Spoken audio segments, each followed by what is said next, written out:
Hi everyone. Wanted to start by saying this feels weird doing one of these videos, given everything that's going on in the world. It's a weird time, but I know in some of my downtime over the last few days, I've been watching some music videos, whether it be concerts or people talking about their records or what have you. It's a good break from the news cycle, so I figured I'd give this one a shot. For the first time I'm standing, and that's sort of, this whole thing is in tribute to my friend up north, Norman Maslov. The majority of the people who are watching this, who are not probably my mother and my sister, came from Norman's channel, because he's referenced this channel a couple times.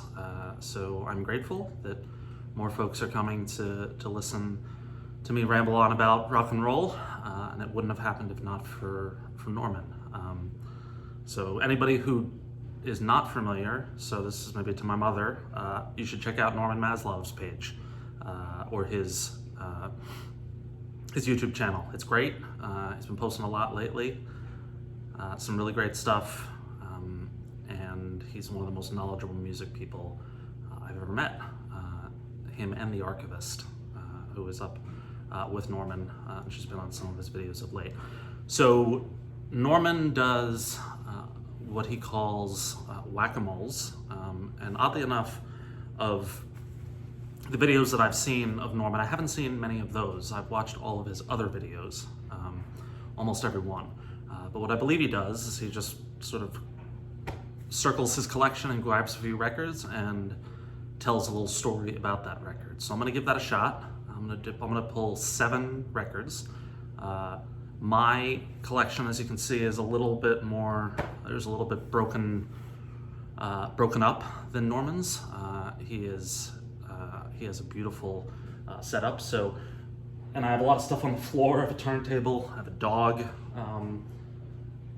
There's just a lot going on here, so I'm gonna guide myself to a section, grab one, walk around, and keep doing it. So this will take me probably 20 seconds, 30, no, probably take me a minute.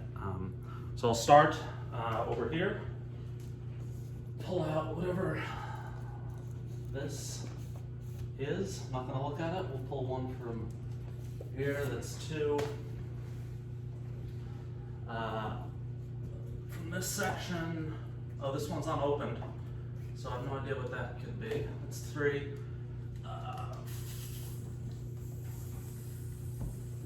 4, no, can't get my hands on. Here we go, 4. I'm gonna place these down, still haven't looked at them. Let's go number 5. Down here, it's the 6 and 7. All right, let's see what we got. Well, I can see the first one. Not a bad start with this one. Bob Dylan's Highway 61 Revisited. Looks like this in terms of pressing. This is a mono version. Doesn't say what the pressing is. Columbia, of course, his label, LP5071 is the barcode. Oh, Sundays. This came out on Sundays. So this is probably 15-ish years old, maybe 10, 15 years old. Maybe it's right up there with my greatest records, my favorite records of all time. There is so much on here. It's hard to talk about. It's Highway 61, right? We all know. Tombstone Blues, Takes a Lot to Laugh, Takes a Train to Cry, which could be my favorite Bob Dylan song. Desolation Row, Just Like Tom Thumb's Blues, and of course, Like a Rolling Stone. I have a number of versions of this. One is in the Motto box set that I was talking about last time. I have there it is. Sort of a high fidelity, mobile fidelity sound lab version of this that was quite pricey, but I have about 5 of those Dylan records.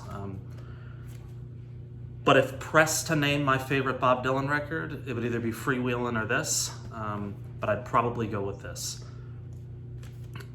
To me, it's up there with Darkness on the Edge of Town and a handful of others' greatest rock records ever made.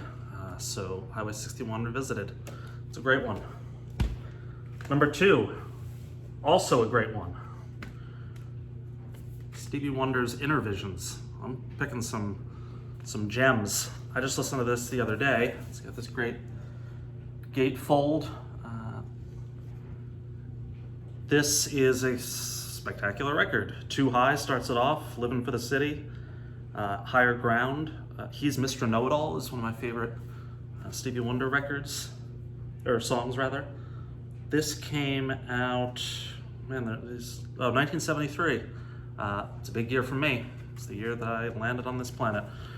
Wonderful, wonderful record. Can't speak highly enough of it. And these are 2 records I'll probably listen to tonight, now that they are off the shelves. Number 3, and this is one, I was hoping I'd find some that would challenge me, where maybe I didn't have much to say, or it was a record I bought because I thought it was cool to buy the record, and I don't really know the band that well. And I'm embarrassed to say that is the case with this record. A classic punk rock band that I bought. I actually have 2 copies of this. I'm almost positive that I have 2. Yes, I do. So here's what we're gonna do. Since I have 2, and since this is a gratitude video for my friend Norman, when this ends, I will think of some sort of competition or something, and I will mail my second copy to whomever posts in the comments the answer to whatever I come up with in the next 10 minutes. So this is MC5 Kick Up Jams, a record that I don't know very well. I know the song Kick Out the Jams, but this is a great gatefold here. Somehow I ended up with 2 copies, and I think it's the same pressing. This is Sundazed as well, came out in 2001. So somebody in the vinyl world will be getting a copy of this, and I'll think of something in the next. You know what? There we go. How about the person who posts my favorite punk record? I realize that can be construed different ways, but a band that typically falls in the punk genre. If you can, first person to name my favorite in the comments will get a copy of this in the mail at some point in the next week. This has all sorts of stories attached to it. Big Star, their live record at Columbia, at the University of Missouri in 1993. So this is obviously without Chris Bell. Chris Bell had passed away. I think he died in 1978, 77 or 78. And this is with the Posies with Alex Chilton and the original Big Star drummer Jody Stevens.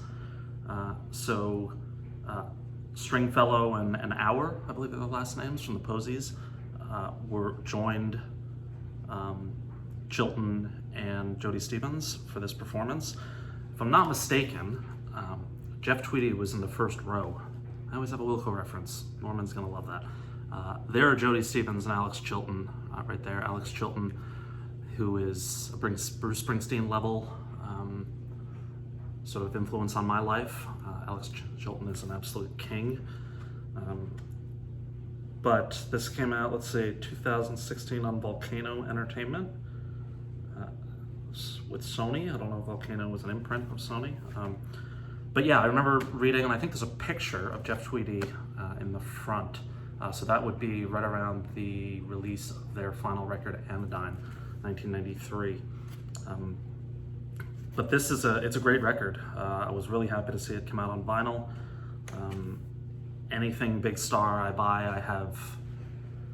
They've only had 3 records. Number 1 record was their first one, Radio City, and then third, or sometimes called Sisters Lovers. They have about 10 other records that have come out, live shows and best ofs and all sorts of cool stuff. I have all of them, so I'm a Big Star completist. This is a wonderful, wonderful record. I'm glad it's out on vinyl. 2 left, or 3. This is the unopened one, and I bought this the year it came out, 2018, and I liked what I heard. I listened to it a lot in my car and never opened up the vinyl. This is the Cat Power record, Wanderer. I am a huge Cat Power fan. My favorites, the greatest, I think, is her best record, Moonpix, is right up there. This, anytime I do this, the Norman Maslov special, I am gonna unpackage any record that I have yet to listen to. So this is coming out tonight, and I'll be listening to it over the weekend. Cat Power, Wanderer. Next, man, a classic. The Rolling Stones' Beggars Banquet.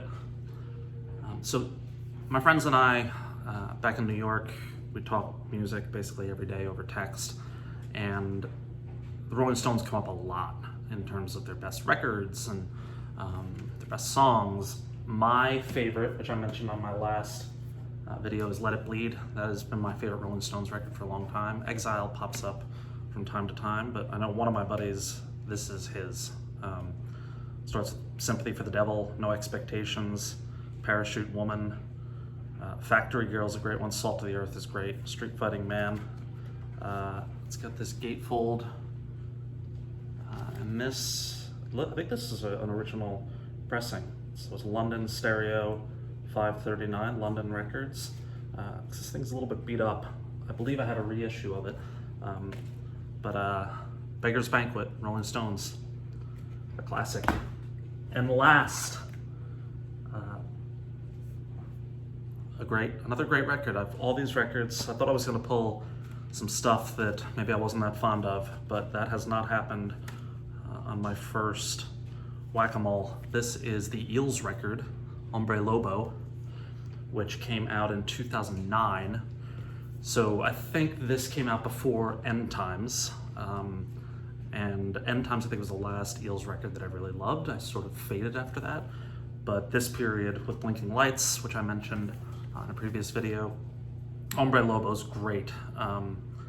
The Prize Fighter is such a great song.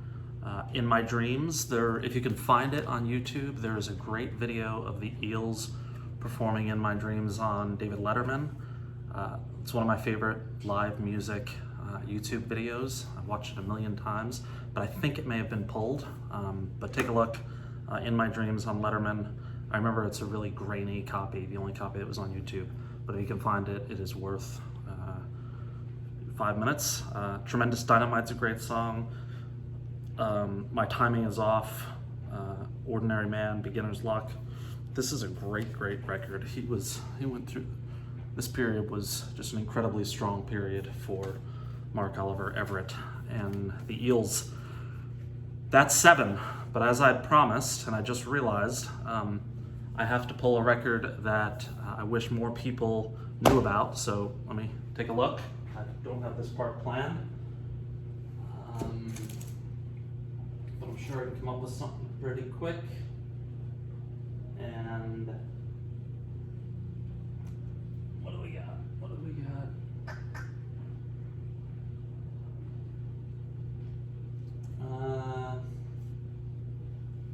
So I am going to go with a record that came out in 2007, and I did a top 50 records for a site that I used to do some writing for, and I think of the 2000s, and I wrote this in 2010, right after the first decade, and this was number 2, I believe. Number 1 was the Wrens record, the Meadowlands, which is probably still my favorite record of the last 20 years. But this was number 2, and this could still be number 2 even with an added decade. And this is the Josh Ritter record, The Historical Conquests of Josh Ritter. This was sort of at the height of his popularity, 2007, and this, I'm still sort of, can't believe that this didn't get just universal praise and just didn't do better than it did. I think it did okay, but to the dogs or who, I could go through all 14 tracks, they're all great. And here they are on the back. And actually, I just noticed I have this. So this is and this was not planned. I just realized it's sitting on my shelf. I interviewed Josh Ritter on this tour, and I had a copy of the CD, and I was on his tour bus, and he wrote this. It says, "Chris, may all the right words come to you when you need them. Love, Josh Ritter." That's a pretty great piece of memorabilia right there. He's an incredibly sweet, smart, thoughtful guy. It was an honor to sit down with him for a little bit and chat. He had some really hilarious stories about his dreams, and not like dreams for the future, like dreams he had while sleeping. One of them was with Will Sheff and Will Sheff from Walkaround River in, I believe he said they were in a church. There was it was really strange, but funny at the same time. So this is the Josh Ritter record, Historical Conquests of Josh Ritter. If you are not familiar with this record, check it out. It is fantastic. That wraps this up. Thanks again to Norman Maslov. It's Maslov for those who are not familiar. You can check out his channel here on YouTube, and you will not regret it. And I hope you all have a nice weekend.